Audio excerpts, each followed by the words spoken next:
Chicago by Brian Doyle. On the last day of summer, a young college grad moves to Chicago and rents a small apartment on the north side of the city, by the lake. This is the story of the 5 seasons he lives there, during which he meets gangsters, gamblers, policemen, a brave and garrulous bus driver, a cricket player, a librettist, his first girlfriend, a shy apartment manager, and many other riveting souls, not to mention a wise and personable dog of indeterminate breed.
The 100 by Kass Morgan. Ever since the devastating nuclear war, humanity has lived on spaceships far above Earth's radioactive surface. Now, 100 juvenile delinquents are being sent on a dangerous mission to recolonize the planet. It could be their second chance at life, or it could be a suicide mission. Clark was arrested for treason, though she's haunted by the memory of what she really did.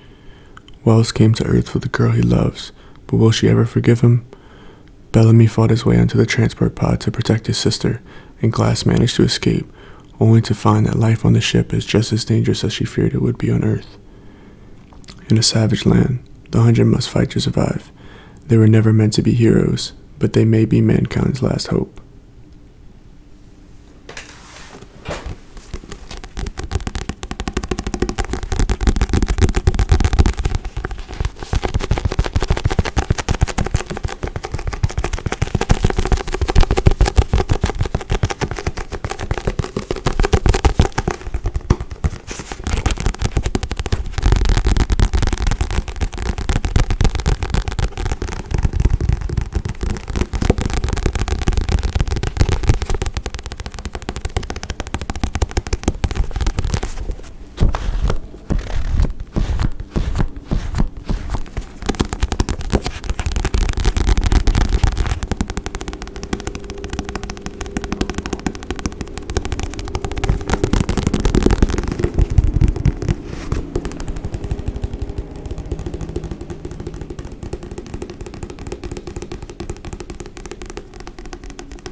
The Handmaid's Tale by Margaret Atwood.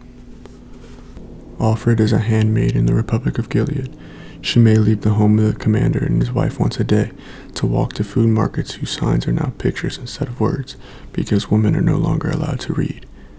She must lie on her back once a month and pray that the commander makes her pregnant, because in an age of declining births, Offered and the other handmaids are valued only if their ovaries are viable. Offered can remember the years before, when she lived and made love with her husband, Luke, when she played with and protected her daughter, when she had a job, money of her own, and access to knowledge, but all of that is gone now. Funny, unexpected, horrifying, and altogether convincing, The Handmaid's Tale is at once scathing satire, dire warning, and tour de force.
Physics of the Future: How Science Will Shape Human Destiny and Our Daily Lives by the Year 2100 by Michio Kaku.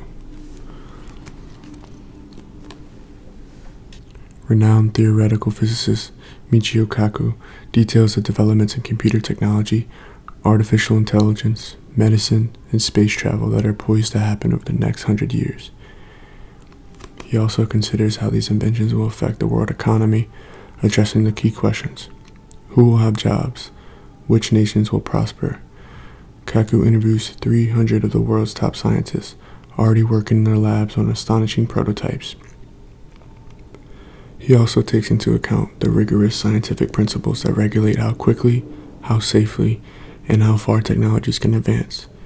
In Physics of the Future, Kaku forecasts a century of earth-shaking advances in technology that could make even the last century's leaps and bounds seem insignificant.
The Midnight Library by Haig. We all have regrets, choices we could have made differently, paths we didn't take, other lives we might have led. But what if you were given a chance to fix your past? Enter the Midnight Library. Nora's life has been going from bad to worse. Then at the stroke of midnight on her last day on Earth, she finds herself transported to the Midnight Library, where each book contains an alternate life, a possible world in which she made different choices. She is given what seems like the ultimate opportunity, a chance to undo her regrets and try out each of the other lives she might have lived. But things aren't always what she imagined they'd be, and soon her choices place the library and herself in extreme danger. Before time runs out, she must answer the ultimate question. With infinite choices, what is the best way to live?